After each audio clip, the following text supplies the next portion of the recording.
Nag-try din pala tayo guys sa mga meriendahan dito sa may Lokban, Quezon. Isa sa nag-caught na aking atensyon ay ang kanilang kamote fries, kung saan marami nagtatanim dito sa may Lokban. Sarap. Sarap. Kamote fries. Kamote fries. First time makakain ng ganito guys, kamote fries. Ayun. Fries siya pero kamote. Sarap. Sarap. Ayos din.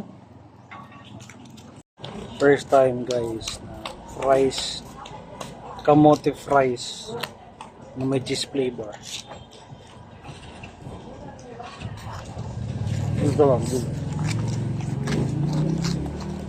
Mga kalaog, tingin nyo magugustuhan ni Kiato ng mga Batanggenyo kung dadalhin ang resepeng ito sa may Batangas? Comment lang po ang inyong opinion sa ating comment section. Yun lang!